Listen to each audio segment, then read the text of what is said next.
Assalamualaikum warahmatullahi wabarakatuh. Selamat datang di channel Lentera Sunyi. Bersama saya admin Lentera Sunyi.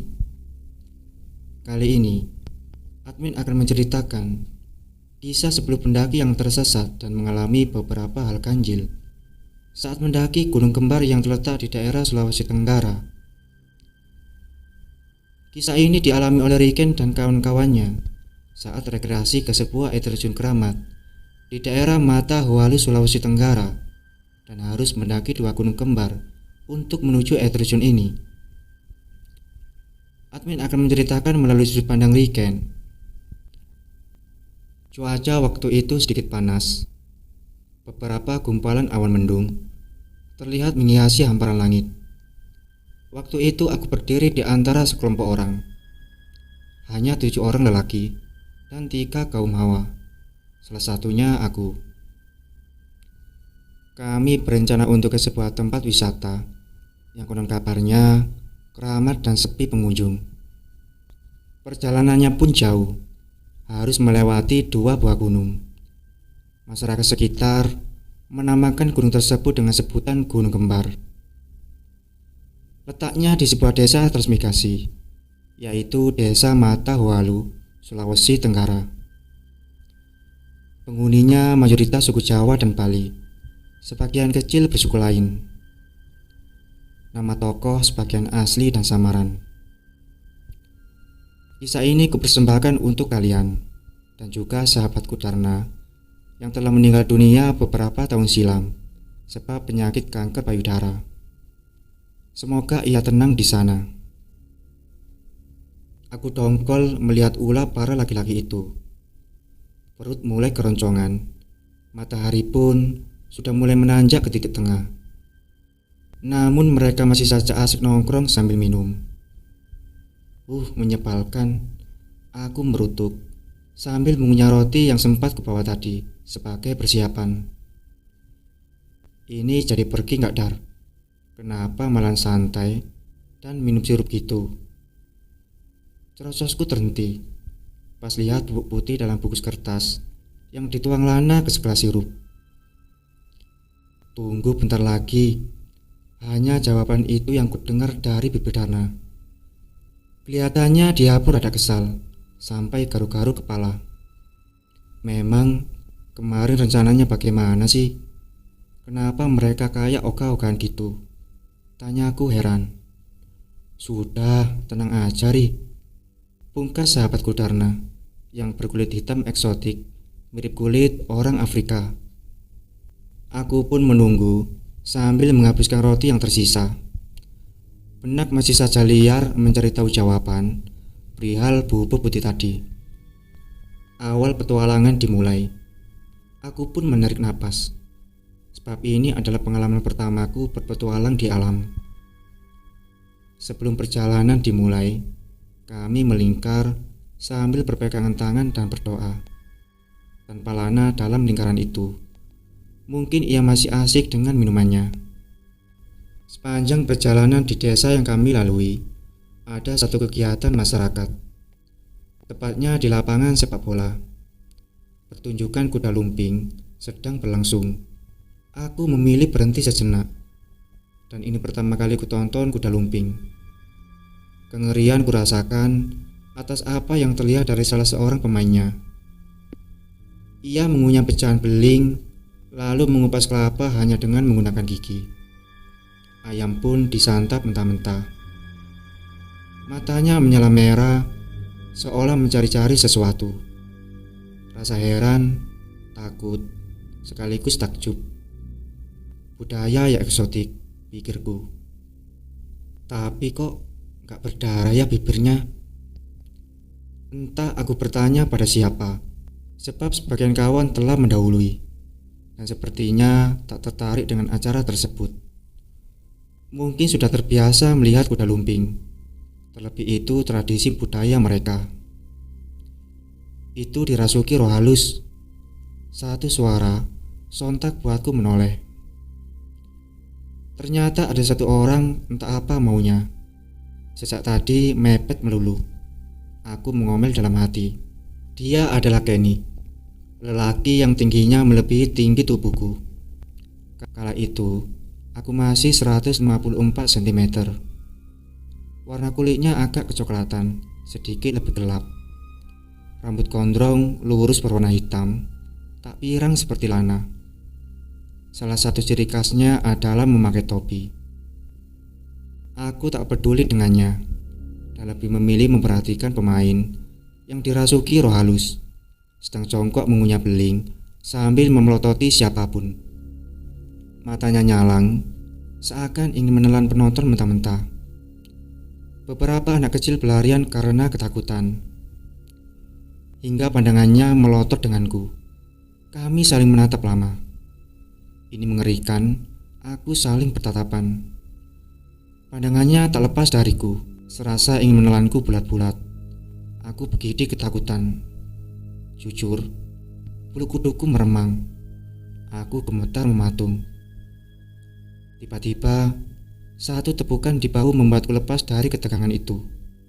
Ayo jalan, entar kamu juga kerasukan bila saling tatap gitu. Aku menuruti ajakan Kenny. Bulu kuduku masih saja meremang. Rasa takut masih bersisa. Sepanjang perjalanan, mata merah penuh misteri masih saja terngiang di otakku. Bulu kuduku merinding, terasa sekali pada tengkuk dan juga kedua lengan. Kedua tangan kulipat menyilang di dada. Hawa aneh begitu terasa di sekitarku. Perasaan diikuti menghantui. Demi membuat perasaan lebih nyaman, kualihkan pandang ke sepanjang jalan yang terlalui, menatap perkampungan yang sebagiannya merupakan wilayah persawahan. Dalam separuh perjalanan, satu sosok yang kukenal muncul dari sebuah lorong dan bercakap dengan Darna. Namanya Rohim, teman SMP, pernah sekelas denganku. Ia asli penduduk desa tempat kami berpetualang. Setelahnya Lana juga menampakkan diri bersama seorang remaja.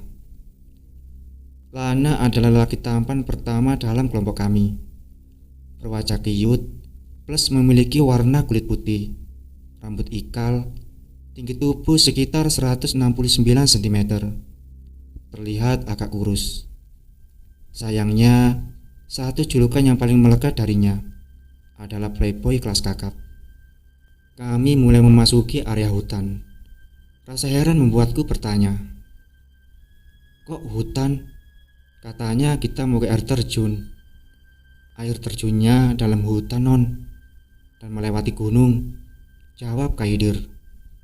"Apa? Terus jauh nggak? Menginap nggak?"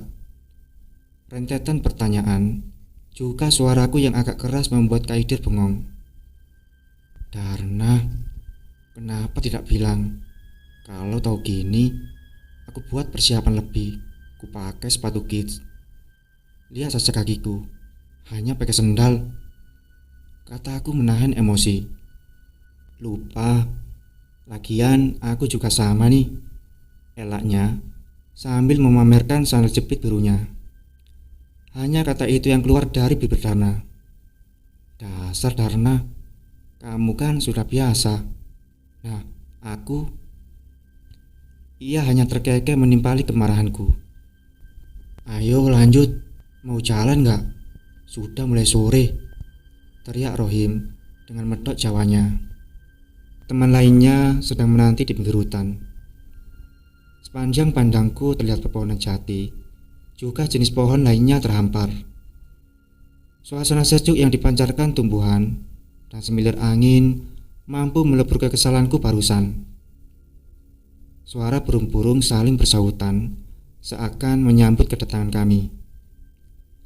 Sebelum masuk hutan, kalian harus berdoa.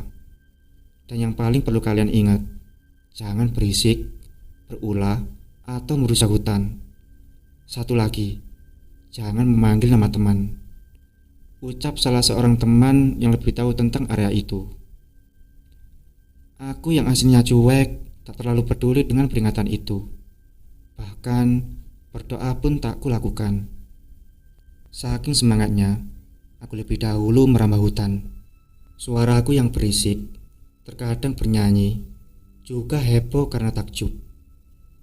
sambil sesekali teriak memanggil Darna, membuat beberapa kawan menoleh ke arahku. Hal itu kulakukan karena merasa tak nyaman berada di antara lelaki tak kukenal, sedangkan Darna jauh di depan. "Shh," seru mereka berbarengan. Aku hanya manyun dengan reaksi mereka. Tak terasa, langit yang sebelumnya disinari mentari telah berganti hiasan arakan mendung. Tiba-tiba titik air mulai menetes satu persatu. Kian detik rine bertambah dari langit. Gerimis mulai membasahi bumi. Perjalanan yang dilalui pun mulai menanjak berkelok-kelok. Tanah mulai becek dan licin. Akar-akar besar yang mencuat, pohon tumbang, dan batang sisa penembangan terkadang menghalangi perjalanan kami. Sekujur tubuh mulai basah oleh keringat bercampur rina hujan yang bertambah deras. Kaos tipis dan ketat yang melekat di tubuh semakin terlihat transparan. Guyuran hujan membuatku khawatir. Akhirnya melepas alas kaki dan menentengnya. "Kenapa makin mendaki?" tanyaku sambil menyeka air di wajah. Rambut sudah basah. "Kita sudah di gunung," jawab Lana bersama dengan Kenny.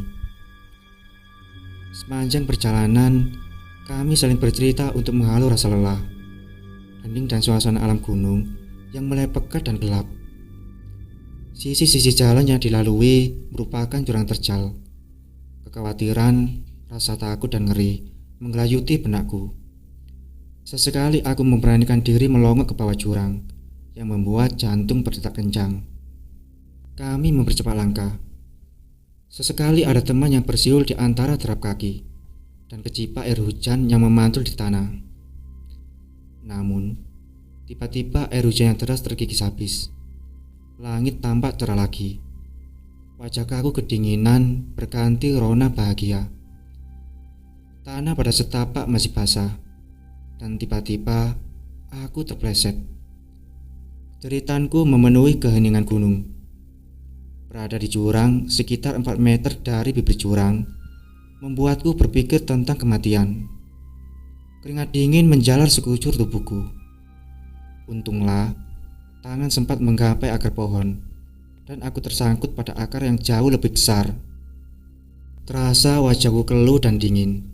Jantungku berdetak kencang. Dalam keadaan seperti itu, aku hanya bisa istighfar. Wajah keluarga terlintas, dan dari sudut mata setetes gumpalan bersatu dengan sisa hujan yang belum sempat kuseka.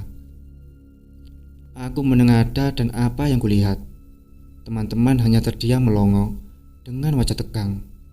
"Woi, tolong bantu dong. Kok hanya diam gitu? Tanganku gak kuat." Teriakku membuyarkan keterkejutan mereka. Beberapa dari mereka memberi akar pohon yang telah disambung. Aku berusaha menggapai dengan satu tangan. Mereka menarikku. Setelah dekat tangan Lana, Darna dan Kenny berusaha menggapai. "Kamu tak apa-apa?" Darna bertanya dengan raut wajah cemas. "Alhamdulillah, hanya berdarah sedikit." Aku memperlihatkan siku dan lengan yang terkelupas berdarah. Jantungku masih berdegup kencang. Kenny membersihkan tanah yang menempel di luka dan lengan, sedang Darna mengipas tanah yang melekat pada pakaianku. "Kenapa kalian?" Hanya dia melongo.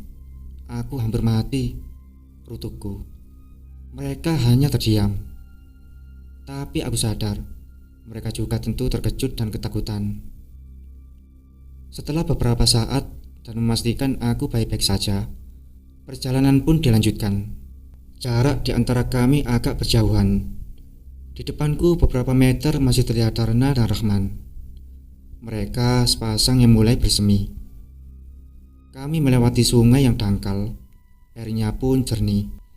Sepanjang sungai ada beberapa akar pohon yang melintang di atasnya. Batu besar serta kecil memenuhi dasar sungai. Tapak kakiku terasa sakit, perih, dan mulai lecet. "Apa tak ada jalan lain?" tanyaku. "Hanya ini satu-satunya jalan, biar kita gak tersesat," jawab Kenny. "Aku gendong ya," ucapnya menawarkan bantuan. Tak usah, aku menolak, lalu melanjutkan perjalanan. Ia mengikuti di belakang.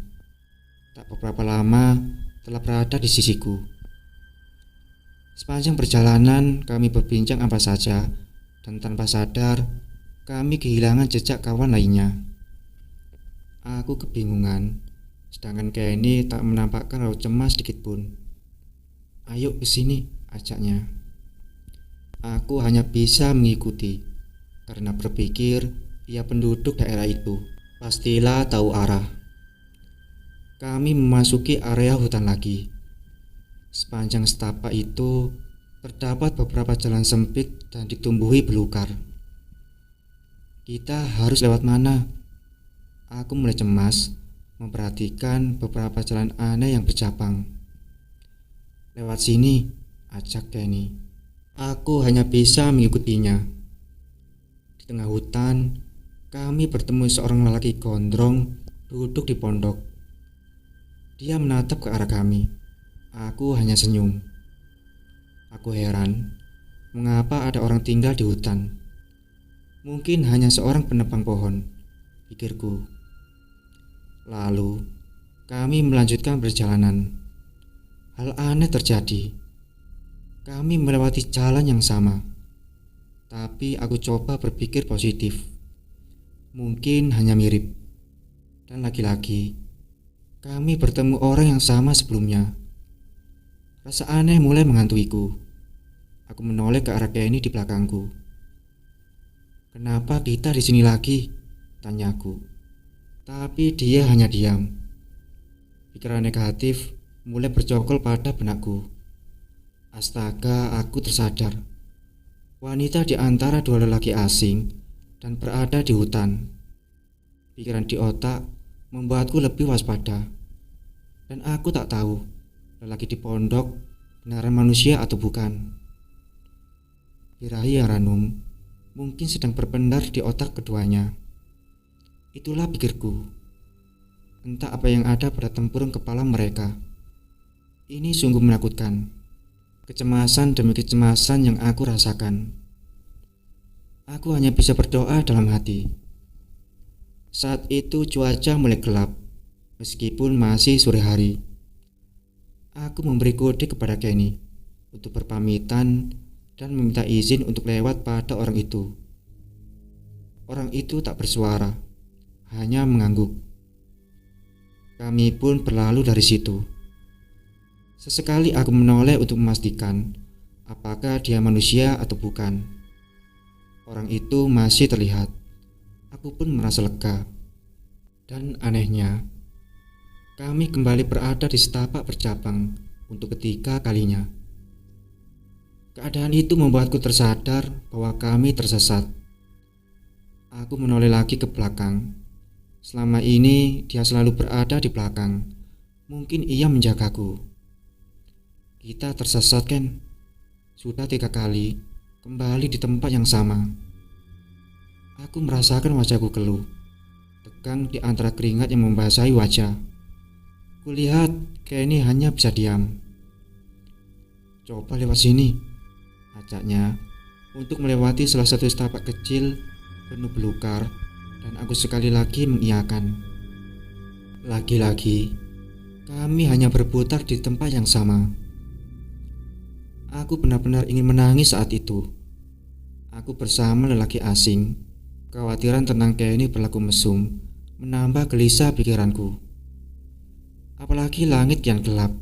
Kepalaku mulai pusing, disebabkan kelelahan, takut, dan juga bingung.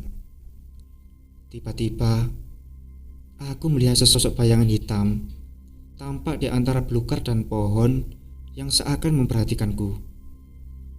Aku seperti melihat bayangan. Aku menutup mata, lalu mengalihkan pandangan ke tempat lain dan berusaha menepisnya.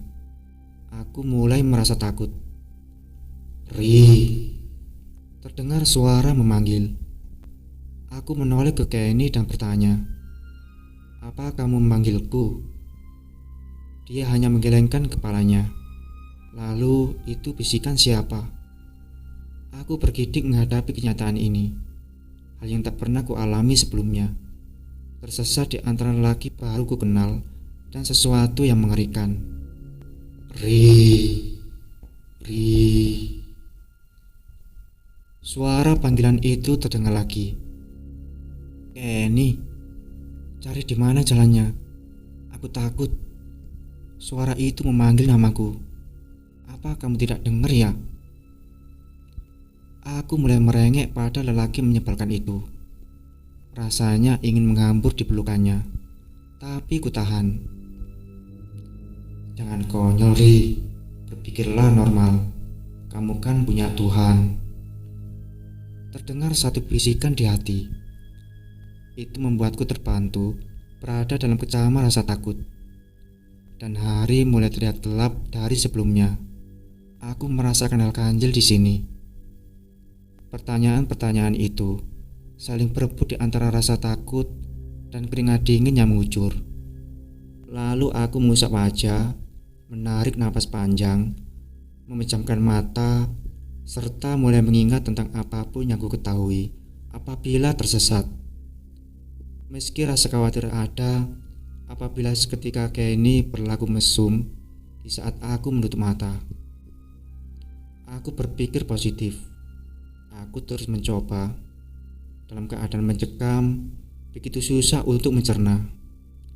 Akhirnya teringat satu cara. Aku lalu berdoa dan membaca Al-Fatihah 21 kali. Dan kutekankan pada ayat ke-6. Setelah itu membuka mata. Lewat sini, Ri, ajak Kenny kemudian. Aku menolak dan berjalan terus. Kulihat Kenny berdiri mematung. Ikuti aku, perintahku, dan dia hanya mengikuti di belakang. Tak kupedulikan suara-suara memanggil dan bayangan hitam sejak tadi ikut denganku. Ku mantapkan langkah seraya tetap fokus berdoa. Akhirnya kami tak berada di tempat sama lagi. Suasana yang semula gelap tiba-tiba berubah terang. Suara dan bayangan itu kini hilang. Aku pun bernapas lega. Ternyata hal mengerikan baru saja aku alami. Aku mengucap syukur dan istirahat sejenak. Tadi kita tersesat. Apa benar kamu tidak dengar namaku ada yang manggil? Dan tentang bayangan hitam. Aku bertanya sekali lagi untuk memastikan. Tidak, jawab mereka. Jawaban itu benar-benar membuatku tertegun. Aneh, kenapa cuma aku yang bisa melihat sosok gelap itu? Aku bertanya-tanya pada diri sendiri. Aku mengeluh karena lelah berjalan. Laki-laki Kenny menawari untuk menggendong. Aku pun menolaknya. Akhirnya kami bertemu teman lainnya. Kalian dari mana saja? Kami mencari kemana-mana, tanya Darna. Kalian juga kemana? Tiba-tiba menghilang. Bukannya menjawab, aku malah balik bertanya. Kulihat Kenny berbicara dengan Lana.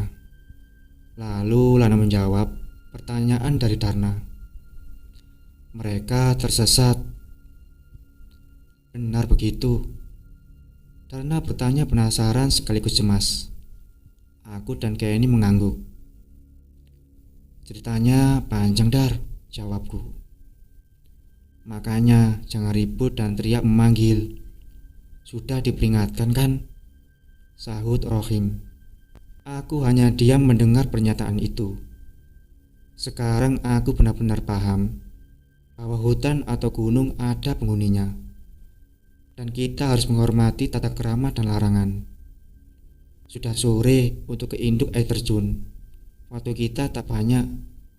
Dan hari sudah mulai malam, ucap salah seorang dari kami. Kita ke anak air terjun aja, ajak yang lain. Ini pasti karena aku yang tersesat, ucapku memelas. Yang penting kamu selamat. Untuk ke induk air terjun bisa lain waktu, ucapan Soleh menenangkanku. Tiba-tiba suara lolongan anjing terdengar dari satu sudut. Dua teman memegang benda pipi panjang yang tajam. Itu mereka dari mana? Aku bertanya pada Kaidir yang berada tepat di depan. Mereka pun mencarimu, jawabnya. Ternyata mereka sangat peduli padaku. Aku benar-benar merasakan rasa persaudaraan solidaritas. Meski di antara kami beberapa tak saling mengenal. Kami menghabiskan hari yang tersisa setelah suasana mencekam itu. Melepas penat dan menciprukkan diri di sungai, serta mengguyur tubuh pada air terjun. Meski disebut anak air terjun, namun tetap indah dengan batuan hitam yang cadas dan kokoh menjulang tinggi, dialiri air dari atas tebing. Pepohonan hijau begitu menyegarkan. Itu adalah cerita Riken dan kawan-kawannya. Semoga kita semua bisa mengambil pesan positif dari kisah mereka. Wassalamualaikum warahmatullahi wabarakatuh.